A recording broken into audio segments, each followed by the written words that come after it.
The Kethran invasion fleet descended upon Earth like a storm of silver daggers, their crystalline ships cutting through the atmosphere with surgical precision. Admiral Vex stood on the bridge of the flagship Mind's Edge, his tall, ethereal form, radiating the calm confidence that had conquered 17 worlds before this one. "Begin the mental subjugation protocol," he commanded, his voice carrying the harmonic frequencies that made lesser species tremble. Around him, 300 of the galaxy's most powerful psychic warriors began their synchronized meditation, their minds linking into a devastating collective consciousness. The Kethrans had perfected this technique over millennia. First, they would penetrate the dominant species' collective unconscious, mapping every neural pathway and thought pattern. Then, like skilled surgeons, they would insert compulsions of surrender, compliance, and worship. It had never taken more than 6 hours to completely dominate a planet's population. On Earth's surface, Captain Jack Miller of the United Earth Defense Force watched the alien ships through his binoculars, feeling utterly helpless. His small squadron was hidden in the Rocky Mountains, one of the last holdouts after the initial orbital bombardment had crippled Earth's major cities. They had maybe 50 soldiers left, armed with conventional weapons that seemed pathetically inadequate against technology that could bend space and time. "Sir," whispered Lieutenant Emma Brooks, her young face pale with fear. "The reports are coming in from the other continents. People are just stopping, like they're sleepwalking." Jack had heard the same reports. Entire populations falling into trance-like states, walking calmly toward collection points established by the invaders. No screaming, no resistance, just peaceful surrender. It was more terrifying than any battle he'd ever witnessed. High above, Admiral Vex frowned. The initial neural probe should have reached deep into the human collective consciousness by now, but his psychic warriors were reporting confusion. The human mental landscape wasn't organized like any they'd encountered before. Instead of the usual hierarchical thought structures found in civilized species, they were finding chaos. "Report," Vex demanded of his chief psychic, a being called Nim, whose mental powers could crush mountains. "Admiral," Nim's voice carried, uncertainty for the first time in centuries. "Their minds are scattered. We cannot find the central command structure. Each individual consciousness appears to be operating independently, with thousands of simultaneous thoughts, emotions, and contradictory impulses." This was unprecedented. Every species the Kethrans had conquered possessed orderly minds, logical, compartmentalized, predictable. The Valens thought in mathematical sequences. The Gorathans followed strict emotional hierarchies. Even the chaotic Zephyrite had predictable patterns of madness. But humans? Their thoughts bounced between grocery lists and existential dread, childhood memories and future anxieties, rational planning and irrational fears, all simultaneously, all equally real to them. Back on Earth, something strange began happening. The humans who had initially fallen under the psychic influence started shaking their heads, blinking in confusion. In Tokyo, a businessman who had been walking toward a collection point suddenly stopped and asked himself why he was abandoning his family. In London, a teacher who had been preparing to surrender remembered her students and turned back toward the school. Every great bond starts with a single moment of courage. Sarge's Tales, Stories is just beginning, and your support matters. If you love emotional sci-fi tales, forbidden connections, and stories that stay with you, hit subscribe. It's free, and it helps us bring more stories from the stars to you. Captain Miller noticed it first among his own troops. Private Davis, who had been staring blankly at the sky, suddenly snapped to attention and asked for his rifle. The psychic influence was failing, but none of them understood why. Admiral Vex paced the bridge of his flagship, his usual composure cracking like ice under pressure. The neural subjugation that should have been complete hours ago was instead falling apart, with humans across the globe shaking off the psychic compulsions as if they were nothing more than daydreams. "Increase the power output," he ordered, though doubt was creeping into his voice. "Focus all 300 psychic warriors on the major population centers." Chief Psychic Nim's crystalline features showed strain as he coordinated the mental assault. "Admiral, we are already operating at maximum capacity. The problem is not power, it is the nature of their consciousness itself. Observe." A holographic display materialized above the bridge, showing the neural patterns of a typical human mind. Where other species displayed clean, organized thought streams, the human pattern looked like a tornado made of lightning. Memories from decades past collided with plans for tomorrow. Logical analysis tangled with emotional responses, and conscious decisions battled with subconscious impulses, all in the span of milliseconds. How do they function with such mental chaos? Wondered Subcommander Tile, a young Kethran who had never encountered anything like this. That, said Nim slowly, may be exactly why they function so well. Down on Earth, Captain Miller was beginning to understand that something unprecedented was happening. His communications officer, Sergeant Ross, had managed to re-establish contact with resistance cells worldwide, and the reports were consistent. The alien mind control was failing everywhere. It doesn't make sense, sir, Ross said, adjusting the frequency on their jury-rigged radio system. The psychic attack worked initially. People were definitely under some kind of influence. But then they just snapped out of it. Miller watched through his scope as alien ground forces began landing near major cities, no longer relying on their mind control. Maybe that's our answer right there, Sergeant. They have to do this the hard way now. What Miller didn't know was that his wife, Dr. Lisa Miller, was trapped in Denver's research facility with a dozen other scientists. She had felt the alien influence like a fog rolling over her mind, compelling her to walk outside and surrender. But her scientific curiosity had kicked in even as she moved toward the door. Why am I doing this? She had asked herself. This isn't logical. I need to understand the mechanism before I comply.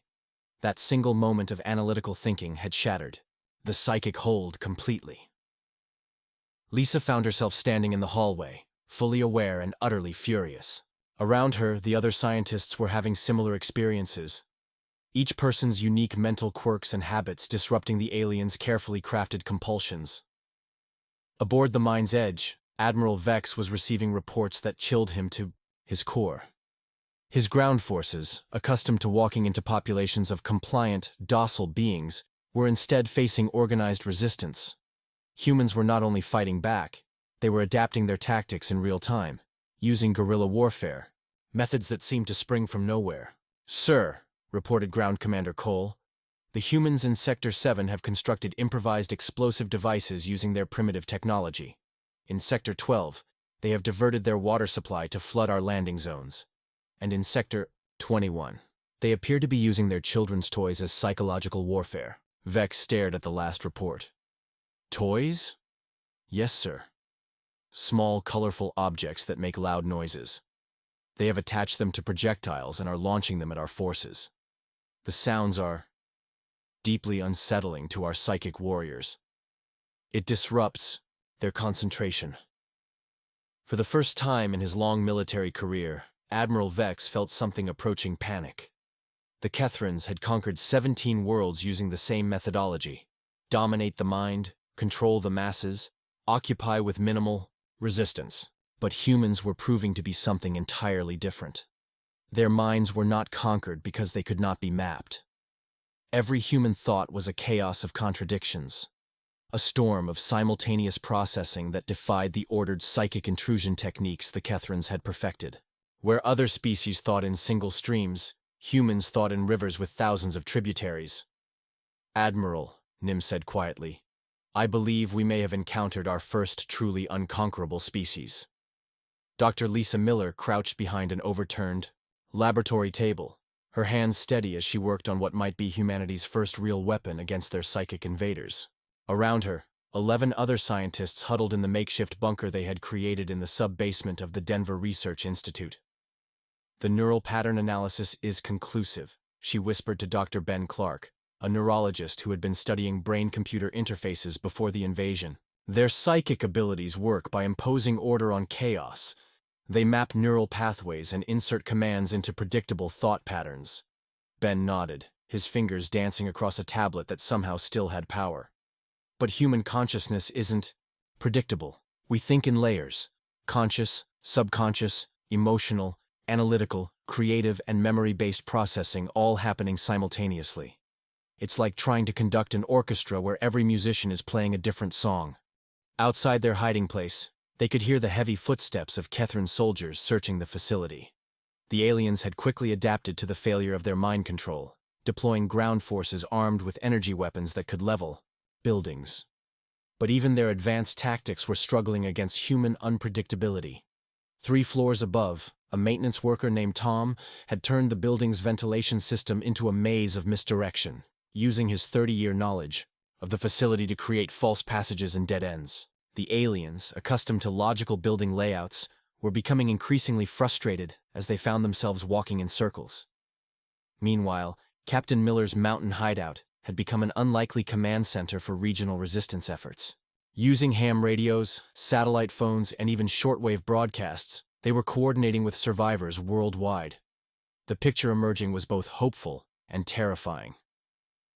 The good news, reported Lieutenant Brooks, is that the psychic control failure appears to be universal. Reports from every continent confirm that humans are breaking free from the mental influence within hours, sometimes minutes. And the bad news? Miller asked, though he suspected he already knew. The aliens are adapting faster than we expected. They've started using conventional warfare tactics, and their technology is still centuries ahead of ours. Without the element of surprise, we're fighting a losing battle. But Miller was beginning to suspect that surprise was exactly what humanity had in abundance. The reports coming in from around the globe weren't just about resistance. They were about innovation. In Australia, farmers were using crop-dusting planes to deploy makeshift chemical weapons. In Scandinavia, engineers were turning wind turbines into giant electromagnetic pulse generators. In Africa, communities were using traditional hunting techniques to trap alien vehicles in elaborate pit traps disguised as roads. Each solution was uniquely human, born from the same chaotic thinking that had defeated the psychic invasion. Where other species might have developed a single, coordinated response, humans were creating thousands of different approaches simultaneously. Admiral Vex studied the tactical reports with growing unease. His forces, designed for swift domination, followed by peaceful occupation, were being worn down by the sheer unpredictability of human resistance. Every time they adapted to one strategy, the humans would switch to something completely different. "They have no unified command structure," reported Intelligence Officer Ken. "No central authority coordinating their resistance efforts. Yet somehow, their actions complement each other, as if they were following a master plan." "Because they are," Chief Psychic Nim said suddenly, his voice filled with something approaching awe. "But the plan isn't conscious. It's emerging from their collective chaos. Each group, each individual, is responding to local conditions with solutions that accidentally support the global resistance effort." Vex turned to his chief psychic, intrigued despite his frustration. "Explain." "Sir, imagine a hive mind, but instead of thinking as one, each node thinks independently while somehow remaining connected to the whole. Their chaos isn't a weakness, it's a feature. It makes them impossible to predict, impossible to counter, and impossible to break because there's no single point of failure." Down on Earth, Dr. Lisa Miller was reaching the same conclusion from a different angle. Her analysis of the failed psychic invasion had revealed something remarkable about human consciousness, something that even humans themselves had never fully understood. "Ben," she said, her voice filled with excitement despite their dire circumstances, "I think we've been looking at this wrong. We always thought human mental chaos was a bug in our evolutionary programming. But what if it's actually the most sophisticated defense mechanism in the galaxy?" The revelation hit Dr. Lisa Miller like a lightning bolt as she stared at the neural mapping data on her tablet. For the past 3 days, she and her team had been analyzing the failed psychic invasion, trying to understand why human minds were proving so resistant to alien control. Now, hidden in the depths of the Denver Research Institute, she finally understood. "It's not chaos," she whispered to Dr. Clark, who was monitoring alien communications through a jury-rigged receiver. "It's parallel processing on a scale that shouldn't be possible with biological neural networks." Clark looked up from his equipment, intrigued despite the danger of their situation. "What do you mean?" Lisa pulled up a comparison chart on her tablet, showing the neural patterns of various Earth species alongside the failed Kithran psychic probes. "Look at this. Dolphins, octopi, even chimpanzees, they all have relatively linear thought processes. One primary mental thread with minor secondary processing. But humans? She highlighted the human neural pattern, which resembled a three-dimensional spider web made of electricity. We're running dozens of major thought processes simultaneously. Conscious decision-making, emotional processing, memory analysis, pattern recognition, creative synthesis, social awareness, threat assessment, all happening at the same time, all influencing each other. And the aliens can't map it because there's no single pathway to follow, Clark realized. Exactly. They're like hackers trying to break into a computer, but instead of finding one operating system, they're finding 50 different ones all running, simultaneously and constantly communicating with each other. Above ground, Captain Miller was witnessing the practical application of this neural complexity. His small mountain base had become a coordination hub for increasingly sophisticated resistance operations. What amazed him was how quickly isolated groups of survivors were developing complementary strategies without any central planning. A report from Seattle described how tech workers were using social media algorithms to spread disinformation among alien forces. From Mumbai came news of street vendors creating a black market economy that kept resistance cells supplied with food and equipment. In São Paulo, musicians were using concert sound systems to broadcast frequencies that disrupted alien communication devices. It's like watching a jazz improvisation on a global scale, observed Sergeant Ross, who had been a music teacher before joining the military. Everyone's playing their own part, but somehow it all comes together into a coherent piece. Miller nodded, understanding the analogy perfectly. Each human group was responding to local conditions with whatever skills and resources they had available. Yet the combined effect was creating a resistance network more sophisticated than anything Earth's military planners had ever conceived. Aboard the Mind's Edge, Admiral Vex was grappling with the same realization from a very different perspective. His invasion fleet, designed to conquer civilized worlds with predictable populations, was being systematically outmaneuvered by what appeared to be organized chaos. Status report, he demanded of his ground commanders. Commander Cole's holographic image flickered with interference. Another human innovation that was disrupting their communications. Sir, we control approximately 30% of major urban centers, but our hold is tenuous. The humans are using tactics we've never encountered. Elaborate. In New York, they've turned their financial district into a maze using construction equipment. In London, they're using their ancient tunnel systems to launch surprise attacks and then disappear. In Tokyo, they're coordinating attacks using their entertainment technology, something called gaming networks that allows thousands of individuals to communicate and plan simultaneously. Sub-Commander Till, monitoring the conversation, added his own observations. Sir, our psychic warriors report that even brief contact with human minds is becoming destabilizing. The chaos in their thought patterns appears to be somewhat contagious. This caught Vex's attention immediately. Contagious? Chief Psychic Nim stepped forward, his usually serene demeanor showing cracks of strain. Admiral, prolonged exposure to human mental patterns is having unexpected effects on our psychic abilities. Several of my warriors are reporting spontaneous creative thoughts, emotional fluctuations, and curiosity about inefficient solutions to problems. For a species that prized mental order and logical thinking above all else, this was deeply disturbing news. The Kethrans had spent millennia perfecting their psychic abilities through rigid mental discipline and hierarchical thought structures. The very idea that contact with chaotic human minds could disrupt this carefully maintained order was almost incomprehensible. Back on Earth, Dr. Miller was beginning to understand that humanity's apparent weakness might actually be their greatest strength. The same mental chaos that made humans seem irrational and unpredictable to other species was also making them impossible to control, predict, or defeat through conventional means. Ben, she said, looking up from her research with a mixture of excitement and fear, I think we need to get this information to the resistance networks. If we can understand why our minds are immune to their psychic control, maybe we can figure out how to use that advantage offensively. The breakthrough came at dawn on the 7th day of the invasion, when Dr. Lisa Miller realized that humanity's chaotic thinking wasn't just a defense, it could be turned into a weapon. Working with the remnants of Denver's research community, she had been developing what she called the Neural Chaos Protocol, a way to amplify and broadcast the very mental patterns that had proven so disruptive to Kethran psychics. Think of it as a psychic virus, she explained to Captain Miller over their encrypted radio connection.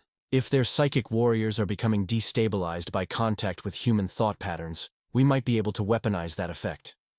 Miller, coordinating resistance efforts from his mountain hideout, immediately grasped the implications. You're talking about turning our minds into broadcasting stations? Exactly. We've already seen that prolonged exposure to human mental chaos affects their psychic abilities. If we can amplify and focus that chaos, we might be able to overload their entire psychic network. The plan was audacious and risky. It required volunteers to undergo an experimental procedure that would enhance their natural mental chaos, turning them into walking psychic disruption fields. The side effects were unknown, and the process might be irreversible. Within hours of Lisa's discovery being broadcast to resistance cells worldwide, volunteers began stepping forward. They came from every walk of life. Artists whose creative minds were already naturally chaotic. Engineers whose analytical thinking created complex, multi-layered thought patterns. Teachers whose minds constantly juggled dozens of student needs. And parents whose thoughts routinely split between work, family, and personal concerns. The first volunteer was Maria Santos, a kindergarten teacher from Mexico City, who had been coordinating refugee evacuations. Her mind, already adapted to tracking 25 different children simultaneously while planning lessons, managing supplies, and worrying about her own family, proved to be an ideal candidate for the neural enhancement procedure. I spend my days thinking about art projects and snack time and bathroom breaks and lesson plans and parent conferences and field trip permissions all at the same time, she told Dr. Lisa Miller via video call. If that can help save the world, I'm ready. The procedure itself was surprisingly simple. Using equipment salvaged from neurology labs around the world, resistance scientists had developed a way to stimulate specific brain regions that enhanced humanity's natural parallel processing abilities. The result was a mind that thought in even more simultaneous streams than normal, a neural pattern so chaotic and complex that it could overload any psychic trying to make contact. Admiral Vex first noticed the change when his psychic warriors began reporting severe disorientation during routine reconnaissance sweeps. Chief Psychic Nim, normally unflappable in his mental discipline, staggered onto the bridge looking physically ill. Admiral, Nim gasped. We're detecting humans with enhanced neural patterns. Contact with their minds is overwhelming. It's like trying to drink from a waterfall while riding a tornado. The metaphor was more accurate than Nim realized. The enhanced humans were broadcasting mental patterns so complex and chaotic that they created feedback loops in Kethrin's psychic networks. Where one enhanced human could disorient a few psychic warriors, groups of them working together could overload entire sectors of the invasion fleet's mental coordination systems. In São Paulo, 5 enhanced volunteers walked into the city center where Kethrin forces had established a command post. They didn't carry weapons or try to hide. They simply stood in the plaza and let their chaotic minds broadcast at full strength. Within minutes, the alien psychic warriors coordinating ground operations began collapsing, overwhelmed by mental patterns too complex for their ordered minds to process. Similar scenes played out across the globe. In Mumbai, enhanced volunteers disrupted alien communications by standing near their transmission arrays. In Berlin, they caused psychic feedback that temporarily blinded an entire squadron of reconnaissance scouts. In Sydney, their presence made it impossible for Kethrin forces to coordinate complex tactical maneuvers. But the most significant victory came when Captain Miller's wife, Dr. Lisa Miller, volunteered for the enhancement procedure herself. Her scientific mind, already trained to analyze multiple variables simultaneously, became a psychic storm that could affect Kethrin warriors from kilometers away. I can feel them, she reported to her husband over their secure channel. Their minds are so rigid, ordered, beautiful in a way, but fragile, like crystal sculptures, and our chaos is like a sledgehammer. The psychological impact on the Kethrin invasion force was devastating. For a species that had conquered 17 worlds through the superiority of their ordered, disciplined minds, encountering a species whose mental chaos could literally drive them insane was profoundly disturbing. We need to withdraw, Subcommander Tile suggested during an emergency command meeting. Regroup, analyze their capabilities, develop countermeasures. But Admiral Vex was beginning to understand something that would change Catherine's society forever. "No," he said slowly. "We need to learn from them." For the first time in Catherine history, their perfect psychic order had encountered something that challenged its very foundations.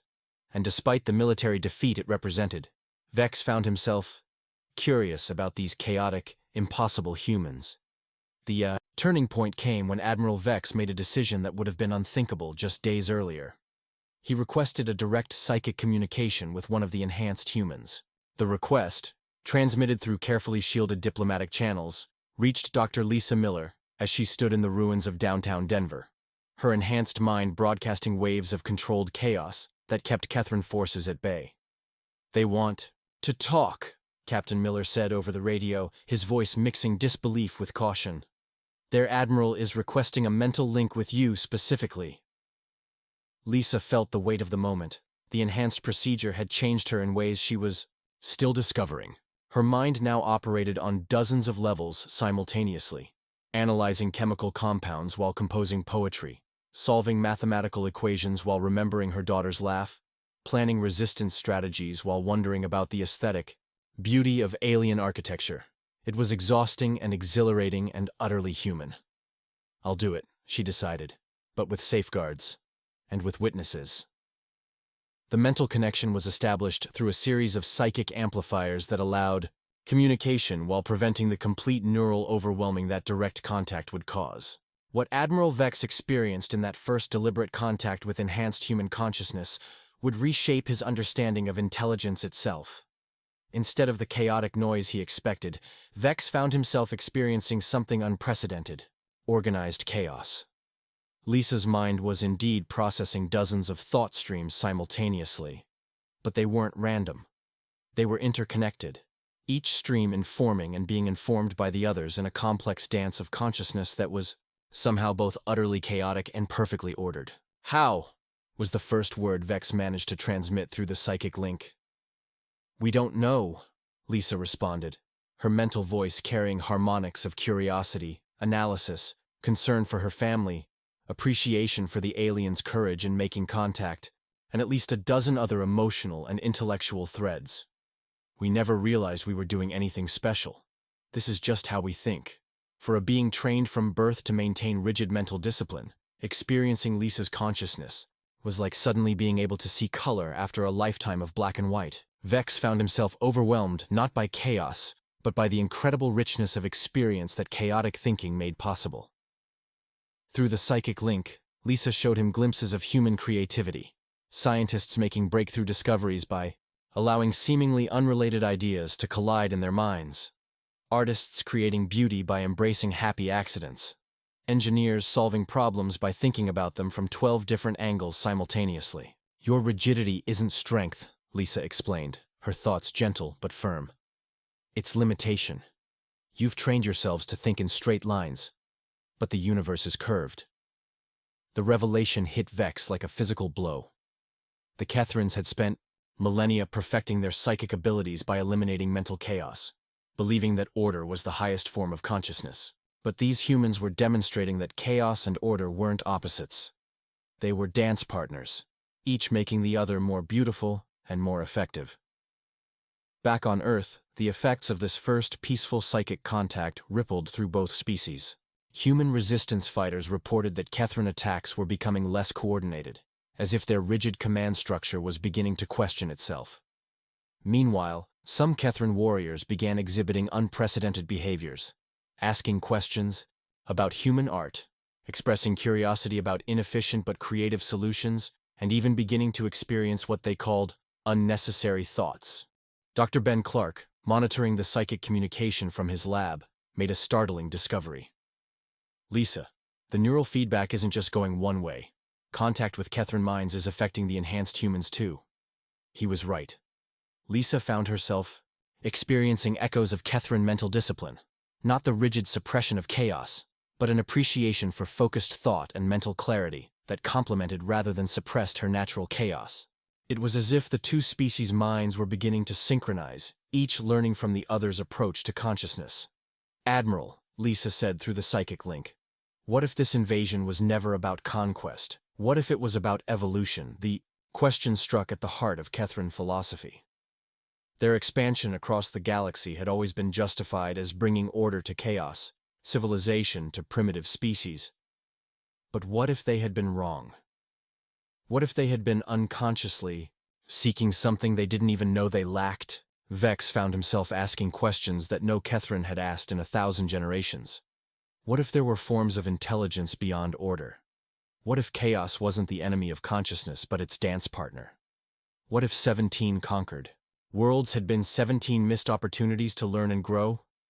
"We need to stop this war," Vex transmitted, his mental voice carrying new harmonics that would have been impossible for a traditional Kethran mind. "Not just end it, transform it. Both our species have something the other needs." Lisa smiled, her enhanced mind already spinning with possibilities for cooperation instead of conflict. "Then let's teach each other how to think." 6 months after the failed invasion, Earth had become something unprecedented in the galaxy. A world where two radically different forms of consciousness were learning to coexist and evolve together. The transformation hadn't been easy.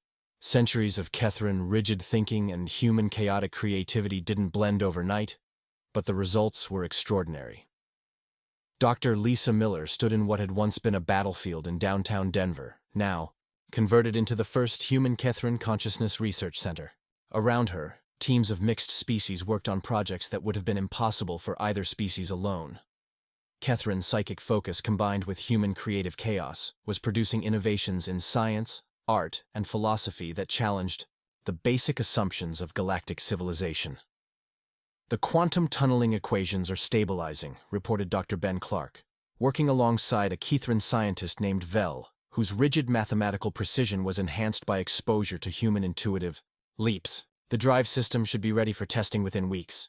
The breakthrough they were developing would revolutionize space travel, not through traditional Kethran engineering, which favored proven, logical approaches, but through a hybrid methodology that combined systematic analysis with creative problem-solving.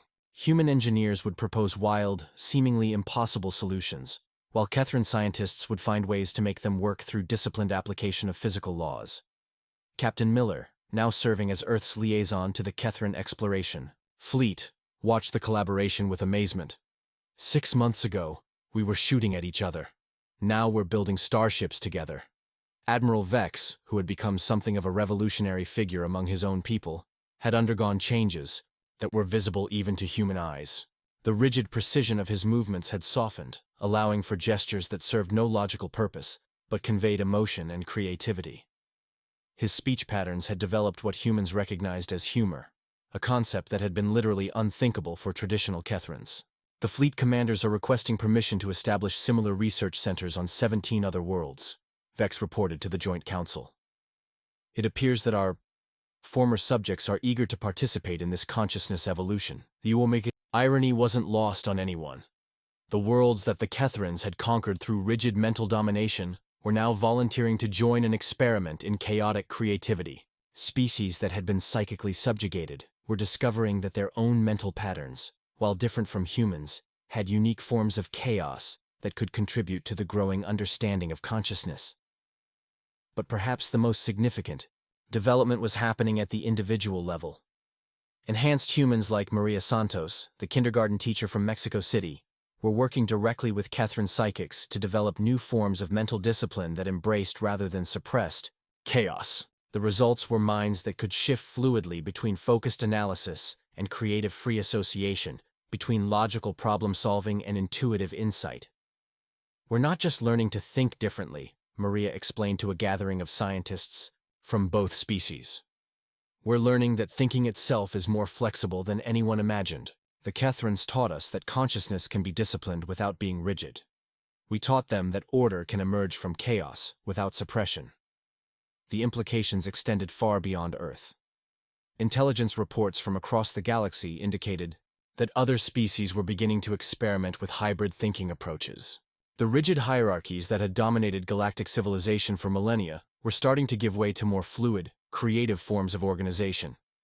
Chief Psychic Nim, whose mind had been among the first to be affected by human mental chaos, had become something entirely new, a being capable of both perfect psychic discipline and wild creative leaps.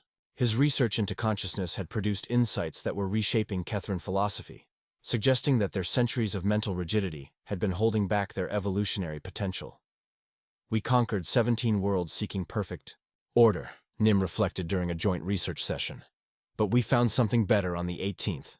Perfect balance. Dr. Lisa Miller, her own consciousness now a hybrid of human chaos and Kethran focus, looked out at the stars visible through the research center's transparent dome.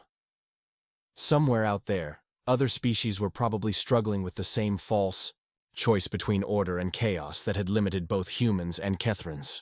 "This is just the beginning," she said, her enhanced mind already spinning with possibilities for contact with other species, for new forms of consciousness they hadn't even imagined yet. "We've learned that intelligence isn't about choosing between chaos and order. It's about dancing with both." The failed invasion had become something unprecedented in galactic history, a transformation that elevated both species beyond what either could have achieved alone. Human minds, too chaotic to conquer, had taught their would-be conquerors that chaos and order weren't enemies. They were the essential ingredients for consciousness itself. And across the galaxy, other species were beginning to hear whispers of this new possibility, that intelligence might be even stranger, more wonderful, and more flexible than anyone had dared to imagine. The age of rigid mental hierarchies was ending, replaced by something beautifully, chaotically, perfectly unpredictable. The humans had won not by defeating their enemies, but by teaching them how to think in ways they never knew were possible. And in doing so, they had discovered that victory looked nothing like they had expected. It looked like evolution, growth, and the endless, wonderful chaos of minds learning to dance together among the stars.